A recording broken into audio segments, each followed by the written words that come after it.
مقایت می پنشر هیچ تر نکردیم. اینمی صوف که هست اینجا بسیار کلان از یک موتر هم که بروه در داخل از این می روه و اینجا در 40-50 100 تا مجاهد هم در اینجا جایگزینش بود و مردم که هر جا می اومد نان خوردن ششکن خیستنش هم اینجا بود و بعد از او در هر پوسته و در هر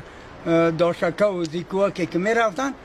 می رفتن دم سر وظیفه خود. ما شخصا خودم در سر امی صوف همیجا بودم. امی جنگ 18 روز ما 18 روزی که قوه همیجا بند خورد ما دم سر امی داشکه بودم باز شهید هم دادیم. 18 روز پس با روسا آمدن همیجا شبخون زدن 2 وجه شو بود. 2 وجه شو این خود بین قزیر می بیدام رسان دادن. جنگی جریان شد بسیار جون یا که هرچه راکتی یک فیره زدن دی خاک خورد بالا زدن در کمر خورد در دان صوب نخورد. اول تا یک تاور از ما میشه شهید ساخت. دیگه این روسا رو ما می بم دستی بسیار یارا که میشه زدیم قانص میکردن. یک من بودم 25 نفر بودیم در میسوف همون روز. اینمی بچه ها همیره که زدن قانص میکردن. دم صبح شد دم صبح کشید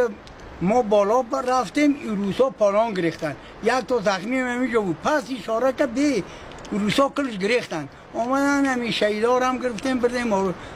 سلاح روسا هم بردیم یا دیگه بیخی فرار کردن. یا فرار کن با دیگر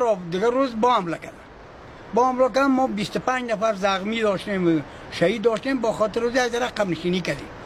پیاده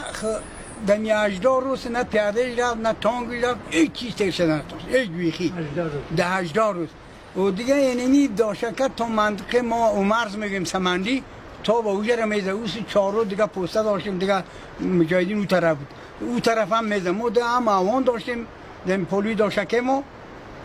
هم داشکه داشتیم جایی که نوپسی میو قوان میزدیم و مستقیم میو با قداشکه میزدیم او را با خدا معلوم باشه که چه قشه داشت. ما این را به همچین خود دیدیم که اینمی قطار که اینمی دمی جوی که تیش در زیر پل یا داشته که قطار میدنه اینمی جوی بند که خون آلو چه دیگه معلوم نشد که 40 تا بود 20 تا بود 2 تا بود جوی بشم دیگه او طریق که یک جای دیگه را درازی میدنن او بچه ها که ما انگذاری کردن و او را آزال قیاس هم اخیرش که رفت سر تلک اول زنشان قمری یا پروت کردن در ماین جوی و کلم جوی مین بود کل از را از بین برد.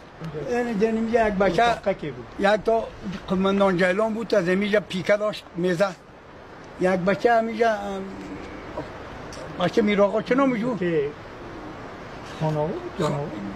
اینمی برام گفتم ما بچه اومه امیجا از امیسون اون منشانه رفت گفت او مردم او مجاهدین گفت یک دفعه آدم از مادر تولد میشه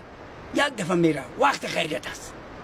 و اونم بازم اینم یه فرار کرده پیش موتر اینم یک راه که بود 2 تا اردش هم شهید شد همو هم شهید شد و دیگه هم شهید شد یک نفر دیگه ما رو اینی روز دستش هم ایده کرده و اینجا شهید شد دیگه یک تا دیگه مرمی خورده و که خری اوجا افتاده بود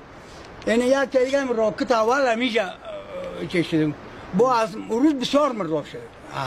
روز بسیار مرداب همی از ما زیافتر این زده با هم یک تا قماندان جیلان بود این منطقه هرچی که می اومد او می زده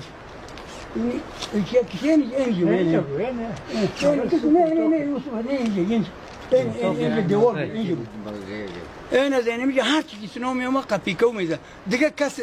هرچی که بود از ما با هم دستی بود و نمیگه از امی 2 وجه شو تا بدم صبح همیشه جنگ و هرچی که راکت زدن اینمی خاک بودم روش و راکت از زیاد خاک خورد اگر بالا گرفتن دان میله